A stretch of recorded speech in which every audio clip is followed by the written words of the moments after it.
इसका आप भी हिस्सा थे, इसका मैं भी हिस्सा था। इस जंग में हमने जो सबसे बड़ी जीत हासिल की है वो ये है कि हमने फलस्तीनियों का मौक़िफ़ पूरी दुनिया में फैला दिया है। आपने हम जैसों की वीडियोस को देख के, उनको आगे शेयर करके, यूट्यूब पे उनको प्रमोट करके आप और हम सब इस जंग का हिस्सा बने हैं। मैं आज सबको मुबारकबाद पेश करता हूं। और आज का दिन इंतहाई तारीखी दिन था। इससे पहले वाली वीडियो मैंने बताई थी, आपने देखी कि आज का दिन पहली दफा किसी ने इजराइल को गिरेबान से पकड़कर अदालत के कटहरे में खड़ा किया और समात 3 घंटे चली। जब समात शुरू हुई थी मैंने उस पर वीलॉग किया था, आपने देखा। समात खत्म हो गई और इस 3 घंटे के अंदर किस तरह से इजराइल के परखच्चे उड़े। इजराइल मुखालिफ वकला ने, साउथ अफ्रीका के वकला ने किस तरह से मुसलमानों का केस लड़ा। ईसाई वकला ने, जिसके अंदर तमाम के तमाम गैर मुस्लिम थे, वो मुसलमानों का केस लड़ रहे थे। अल्लाह की कसम, मेरे जब मैं बात करूं मेरे रोंगटे खड़े हो रहे हैं। मैं जो आपको चीजें बताऊंगा, जिस तरह से उन्होंने मुसलमानों का मुकदमा आलमी अदालत इंसाफ में पेश किया है, वो मेरे पास पूरी की पूरी उनकी वो गुफ्तगू है। मुख्तसर वक्त में 5-6 मिनट में आपको बताऊंगा। यकीन कीजिए दिल खुश हो जाएगा, लेकिन इसके साथ ही शर्म से सर झुक भी जाएगा कि ये काम तो हमें करना चाहिए था ना। क्या ये खूब होता कि पाकिस्तान के वकला खड़े होते यहाँ पे, वो फलस्तीन का मुकदमा आलमी अदालत इंसाफ में लड़ रहे होते। ऐसा नहीं हुआ। खैर, ये शिकायत मैंने पहले भी की थी, आगे भी करता रहूंगा। मुद्दे पे वापस आता हूं। दोस्तों, आज धोबी फटका समझते हैं आप? धोबी फटका, वो जो कपड़े को गीला करके पत्थर पे बार बार ऐसे फेंकते हैं। साउथ अफ्रीका के वकला इसराइली वकला को जिस तरह से आज धोबी फटका लगा रहे थे ना, मजा आ गया। उस समात का अहवाल मैंने आपको सुनाना है, किस तरह से उन्होंने वीडियो एविडेंस पेश किया। इजराइलियों का जो एक मजहबी अकीदा है उसको बुनियाद बनाते हुए उन्होंने इजराइलियों के खिलाफ ही उनका मजहब कर दिया और साबित किया कि इनका मजहब इनको सिखाता है कि जब जंग हो रही हो तो ना किसी बच्चे को बख्शो, ना किसी औरत को बख्शो, और ना ही किसी बूढ़े को बख्शो, ना ही किसी सिविलियन को बेरहम करो। ये तमाम चीजें उन्होंने आज के मुकदमे में एविडेंस के साथ शामिल किया। तो कमाल की आज की वीडियो होने जा रही है, मगर दरख्वास्त आपसे हमेशा की तरह रहती है कि आप और हम इस जंग का हिस्सा है, और वो जंग है प्रोपेगेंडा की जंग। हमने यहूदी प्रोपेगेंडा नहीं जीतने देना। हमने मुसलमानों का जो नैरेटिव है, बयानिया है, जो फलस्तीनियों का बयानिया है, हमने उसको प्रमोट करना है। इस वीडियो को ज्यादा से ज्यादा लाइक, जो देख रहा है उसको लाइक मारता जाए। क्यों? यूट्यूब ऑटोमेटिकली ज्यादा लाइक की गई वीडियो को ऊपर रखता है, और जो दीगर वीडियोस होती हैं जो कि हमारे खिलाफ बनती हैं, इसराइल के हक में बनती हैं, उनको फिर यूट्यूब नीचे रखेगा। तो आप लोगों ने ये करना है और शेयर करना है और चैनल को लाजमी सब्सक्राइब करना है। क्यों?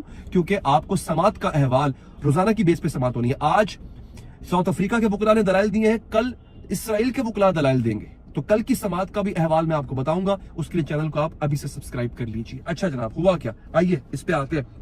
दोस्तों, सबसे पहले इन्होंने जो वकील हैं जो साउथ अफ्रीका के थे, उन्होंने क्या किया?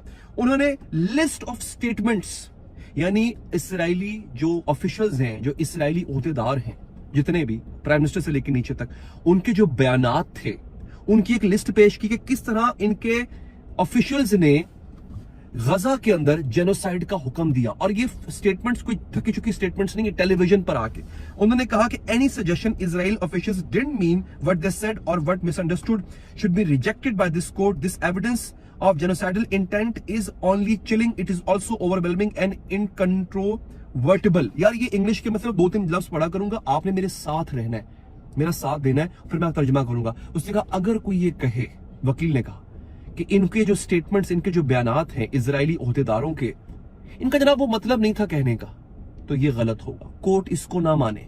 इन्होंने कहा कि बच्चों को मारो तो बच्चों को मारो, इन्होंने कहा औरतों को मारो तो औरतों को इन्होंने मारा। कैसे मारा? अब अगली वीडियो के अंदर, अगले स्टेटमेंट के अंदर इन्हीं का वकील जो है वो बता रहा है कि इनका अपना मजहब ये कहता है।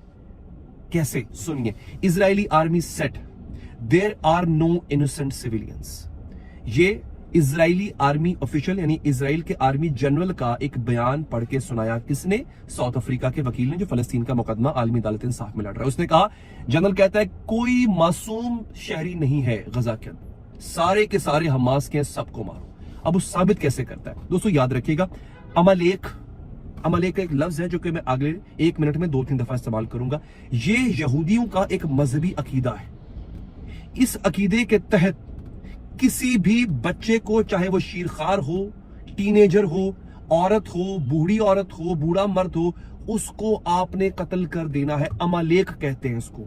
अब यहां पे साउथ अफ्रीका का वकील किस तरह से इनका अपना मजहबी अकीदा डिफाइन कर रहा है और साबित कर रहा है कि इनके मजहब में है कि तुमने किसी को नहीं बख्शना। सुनिएगा, Israeli soldiers prove that they understood the prime minister message to remember what Amalek has done to you. सुनिएगा, प्राइम मिनिस्टर नेतन्याहू ने इस जंग के आगाज पे एक तकरीर की थी और कहा था, अपने फौजियों से खिताब करके कहा था, फौजियों को मुखातिब करके कहा था कि याद रखना अमालेक ने तुम्हारे साथ क्या किया था।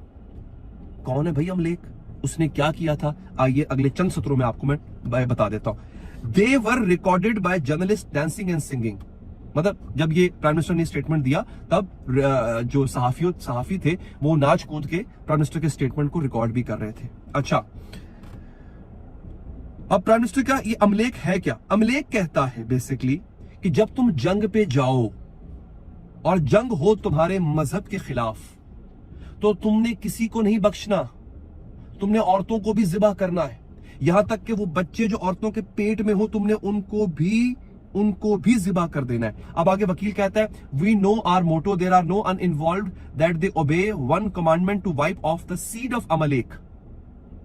वो कहते हैं कि अमलेक खुदा की तरफ से वो हुक्म है कि आपने इनका बीज भी नहीं बख्शना। इनका बीज इतना बी मारता, आपने इनका बीज मार देना है, ये कहा गया। The Prime Minister's invocation of Amalek is being used by soldiers to justify the killing of civilians, including children. These are the soldiers repeating the inciting words of the Prime Minister. और वहां पे वकील ने video चला दी, क्या कि इनके prime minister ने कहा था कि खुदा का तुम पे हुक्म है कि तुमने ना बच्चों को बख्शना, ना औरतों को, ना आम सिविलियन को, ना मासूम लोगों को, ना बूढ़ों को। ये वकील ने अगली दलील में उड़ा के रख दिया। आगे आए, बिल्कुल मुख्तसर सी थोड़े से चंद मिनट में आपके और लूंगा दोस्तों, फिर मैं आपको बताऊंगा कि एग्जैक्टली हुआ क्या। अलबत्ता एक लिस्ट आपके सामने आ चुकी है। ये वो ममालिक हैं जिन्होंने इस वक्त इंटरनेशनल कोर्ट ऑफ जस्टिस के अंदर, आलमी अदालत इंसाफ के अंदर साउथ अफ्रीका का साथ देने का ऐलान कर दिया है। इसमें बड़ी अच्छी मुझे बात लगी है, इसमें पाकिस्तान भी अब शामिल है। ठीक हो गया जनाब। अच्छा, इजराइल के प्राइम मिनिस्टर ने भी, इजराइल के सदर ने भी साउथ अफ्रीका का ऐलान कर दिया है। जेरेमी कॉर्बिन, जो कि पिछली दफा यूके के प्राइम मिनिस्टर के लिए उन्होंने दौड़ में हिस्सा लिया था, उन्होंने भी बाकायदा तौर पे हेग जाके, हेग शहर है वहां जाके उन्होंने साउथ अफ्रीका का साथ देने का ऐलान किया। इस वक्त दोस्तों पहले दिन ही साउथ अफ्रीका के वकला ने बिल्कुल पूरी तैयारी के साथ आए। तो मैं आपको आखिरी बात और मजे की बात बताता हूं दोस्तों। आपको पता है एक वकील नहीं होता, एक वकला की टीम होती है जो पूरा केस लड़ रही होती है। ठीक है, साउथ अफ्रीका के वकला की टीम को हेड कौन कर रहा है और पहली स्टेटमेंट किसने आके दी, मैं आपको बताऊंगा, आप हैरान रह जाएंगे। साउथ अफ्रीका का मिनिस्टर ऑफ जस्टिस, जिसको हमारे यहां वजीर कानून कहते हैं, उनके वजीर कानून ने जाके मुकदमा शुरू किया है। वो उसने लड़ा है, वो मौजूद है इस वक्त हेग के अंदर, आलमी अदालत इंसाफ के अंदर। और फलस्तीन का और मुसलमानों के मुकदमे की जो ओपनिंग स्पीच थी वो उसने दी है। मैं अब आखिर में इतनी बात कहूंगा कि डूब मरो मुसलमान हुक्मरानों, शर्म से डूब मरो।